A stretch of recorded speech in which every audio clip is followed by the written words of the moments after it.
insightful and inspiring moments.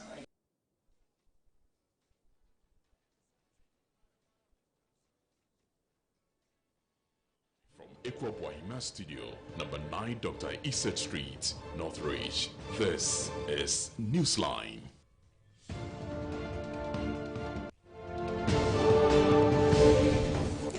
It's 10:30 p.m. and the news just got started. Good evening and welcome to Newsline on Metro TV. We're live on DSTV channel 277, also streaming live on Facebook at Metro News and also on Twitter at Metro TVGH. I am Moro Awudu. Coming up this evening, minority boycott approval of last batch of 4 deputy ministerial nominees.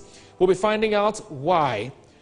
Also in Parliament, MPs take steps to pass law to nip in the bud homosexuality in Ghana. We'll bring you reactions. In this bulletin as well, the Attorney General vows to prosecute officials found culpable of causing financial loss to the state in that $170 million power generation judgment debt. One Newsline is always brought to you by Delta Paper, producers of Flora disposable tissue. Newsline will be right back.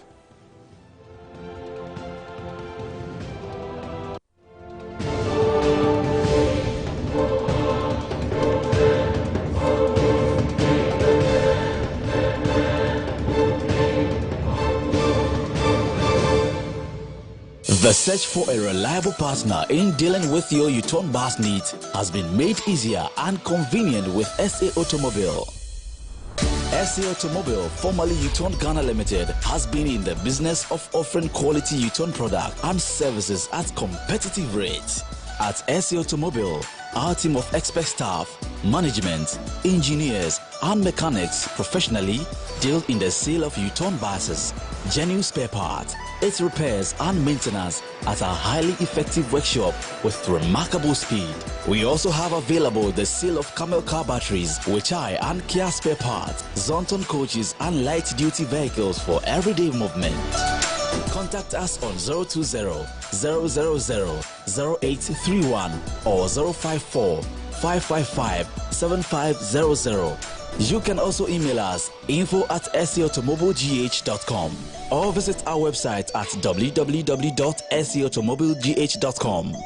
SA Automobile, the pleasure of doing business with you is all ours.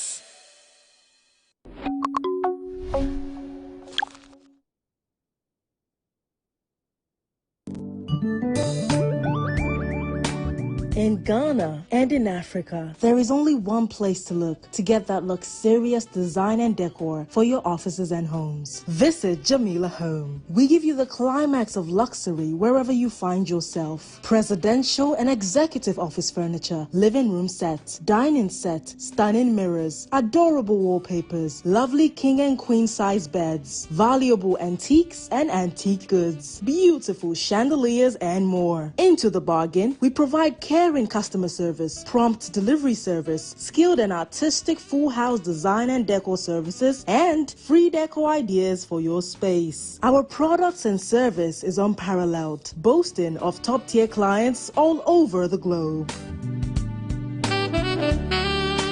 Jamila Home, home of first-class quality furniture, beautiful chandeliers, and antiques.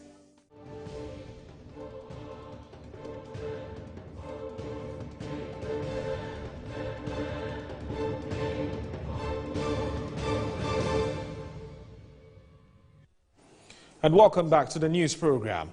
And now to our first story. The Attorney General, Godfred Yeboah-Dame, has vowed to prosecute public officials found culpable in the power purchase agreement which has cost the nation an amount of $170 million in judgment debt. His comment comes after London-based United Nations Commission on International Trade Law Tribunal issued its final award, ordering government to pay $170 million in damages to GPGC for failing to meet standard or set deadlines in contesting alleged unlawful termination of a contract between the two parties. Speaking to Francisco Kakra-Forsing, the Attorney General said investigations are underway and public officials involved will be prosecuted. And the previous Attorney General Madam Gloria Akufo-Addo recommended termination of the agreement in 2018 on account of the PPA committee report. So her decision was informed purely by the PPA review report and also an examination of other circumstances surrounding the agreement, i.e. failure to attain conditions precedent and what have you. And unfortunately, that determination was adjudged to be wrong by the Permanent Court of Arbitration, which we were subjected to. In any case, the fundamental point is that the termination was necessary. Secondly, relatively, the state was saved more losses. If you're a public officer, you're acting in accordance with the tenets of reasonableness, diligence, and sound policy. You ought not to take any decision which will expose the state unnecessarily to financial loss. That is why there's a provision in the Criminal Offences Act for causing financial. It said willfully causing financial loss. And willfully causing financial loss is occasioned where a person takes a decision either recklessly, negligently, or deliberately with the intention that the state will ultimately lose. So the question must be asked as to why a public officer vested with discretion and vested with the nation's resources will enter into multiple PPA agreements which would occasion excess supply when the state was not in need of the power, and also at cost that was adjudged by the PPA committee to be excessive. Inquiry into these matters to ascertain whether the acts of the public officers were deliberate, reckless, or just negligent. And if that is the case, then of course the penal implications will follow. The CID deals with criminal proceedings. Okay. So it's just an investigation which will form the basis for possible charges against public officers culpable in the whole transaction. So the position must be expressed that clearly this administration and myself in particular, I'm against judgment debt, and that I will pursue any public officer. It's just on account of the same principle that I'm referring the conduct of the public officers in question to the CID. I think that whenever any public officer, by his actions, occasion undue financial loss to the state. Well, the full interview airs tomorrow at 2 p.m. right here on Metro TV. We now move to our next story, where the minority in Parliament has boycotted the approval of the last batch of 4 deputy ministerial nominees with the reason that they were not involved in the vetting of the nominees on a day that had been designated for the Green Ghana Tree Planting Initiative. Again, the minority insists that they obliged with a directive by the Speaker to go to their respective constituencies to join in the tree planting exercise, hence their decision to stay away from the day's vetting. The minority says that the action by the majority to go ahead with the vetting smacks of disrespect to the legislative arm of government. Doing national assignment directed by the Right Honourable Speaker, he was organizing a meeting to vet nominees. Mr. Speaker, why should that be so? So our side will not support these 4 nominees.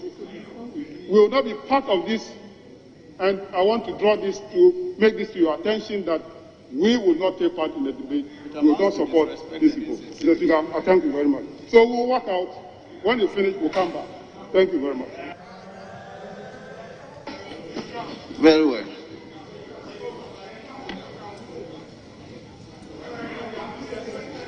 As members of the Appointments Committee, as members of the NDC side in the House, we believe that they did so out of disrespect, and not just to us, disrespect to even the Speaker of Parliament.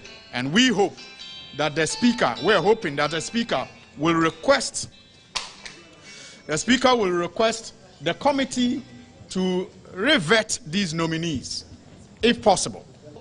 That decision not to come was their own bluff and election, and we shouldn't applaud them for that.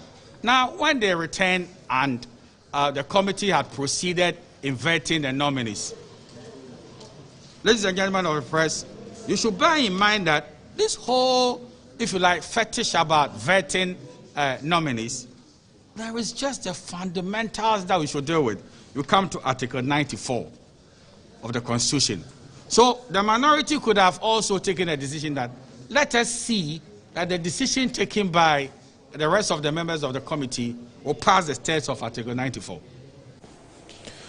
Now, joining us on the line to help us make sense of what's happened in Parliament today is Dr. Rashid Draman. He's the Executive Director, African Center for Parliamentary Affairs. He's on Zoom for more on this. Good evening, sir. Thank you very much for joining us on Newsline. Good evening. Now, what do you make of the minorities' boycott, first of all, of the nominees? Moro, I think, there is some communication issue here. Just on another program earlier, and the chairman of the appointments committee himself was there, and then Honorable Agbeji was there. It was clear that there were messages that were sent across that were different from the message and the instruction on the floor of the House. So I think it remains to be seen whether there was another instruction that was issued by the Right Honourable Speaker, or some individuals just decided to disrespect the order of the Speaker and go ahead and do what the committee did.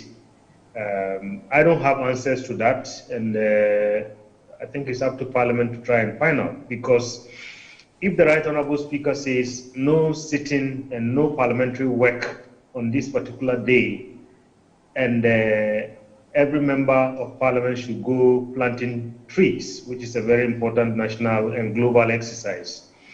For me, my question is the Speaker's word final, or there is some other word that is above that of the coming from the minority side or the majority side, or coming from a committee of Parliament? I think that's a very important question that we need our Parliament to answer, so that going forward, I think we have some clarity in this, because the members of the minority, I think they were in their right not to be part of this approval process, because they were not part of the vetting. And I heard today that they made an attempt to indicate that because it's the parliamentary holiday to do a national exercise, the impression was that the committee was not going to sit. Right. But we ended up with a committee seat. Right. But there's some education that we perhaps would need you to give us, as somebody who has been following parliamentary proceedings for many, many years and understand the standing orders and the workings of Parliament. Now, when the Speaker says that please go out there and plant trees, don't engage in any parliamentary business, is that an order? Is that an admonition? Is that a request? Is that an appeal? Is that an advice? And how should the members of Parliament have taken that statement from the Speaker of Parliament? I'm asking this question because we have heard the majority side say, well, the Speaker says we should go and plant trees. We decided to sit in Parliament to vet the deputy ministerial nominee. So as far as they are concerned, there was no compulsion in what the Speaker said. Do you think there should be some clarity in this? And I'll need some education from you on this matter. Yes, I think, when the Right Honourable Speaker gives an order, I think it's an order. Everybody must obey that order. Right. Now, I don't know what you heard from the majority side, but what I heard from the chairman this evening was the fact that he heard from the majority leader saying that the committee was granted an exemption. And I think it was on the strength of what he heard from the majority leader that he went ahead and convened a meeting of the committee, and then they agreed that they were going to sit on the Friday that they start to examine these nominees. So I think now the issue is whether there was another kind of instruction that was given to the committee through the majority leader or not, or on what basis did the chair of the committee go with the kind of message that he got from the majority leader and so on. And I think those are the issues that would need to be clarified. Yes, and indeed, whether or not the majority could have asked the committee to go ahead with this work despite the speaker's order that go out there and plant trees. I think that's another issue that we probably need to ask. No? Yes. Yes, indeed. And that's the issue. Perhaps maybe you guys would have to take your microphones to Parliament and try to find out maybe where the areas are. Okay, but just a quick one, Doc. Just a quick one. The minority is making a demand. The demand is simple. We either get an opportunity to re-vet or to vet these nominees, or we don't want to be part. Is that a fair demand?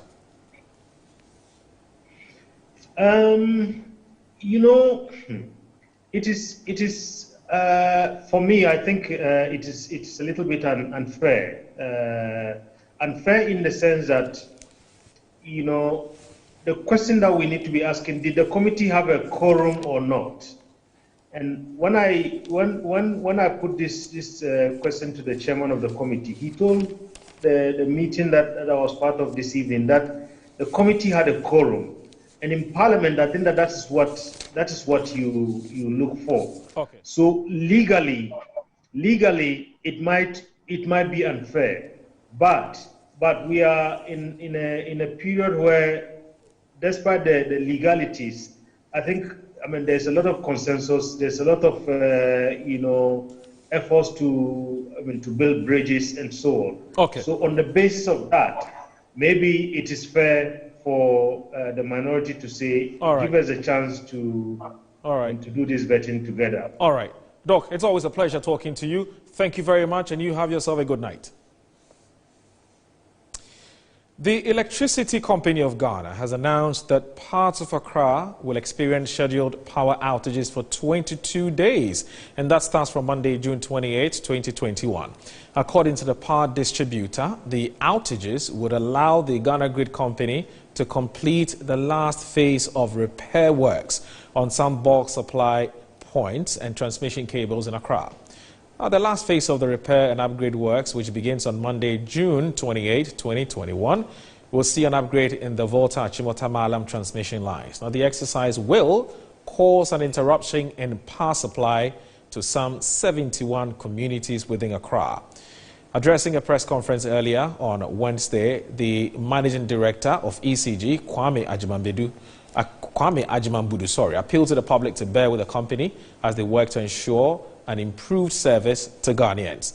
Now, he adds that the communities have been categorized into 6 groups, each of which will be without power from 6 p.m. to 12 a.m. once a week within the 22-day period lasting between June 28 and July 19, 2021.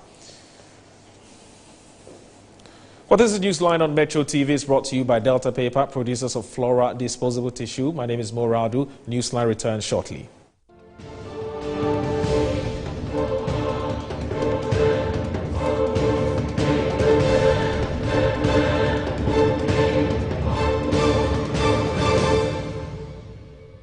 Bonsoir, monsieur. Madame. Et voilà. Babe, what is this?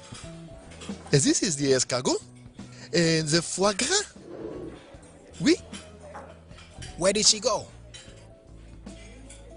You pa one kasa who say obase your pay fiedian. Eh? It's been long since you ever felt like this. Welcome to the best in Ghanaian entertainment on Akwaba Magic. Welcome home to Akwaba Magic on DSTV channel 150. It's your moment. DSTV.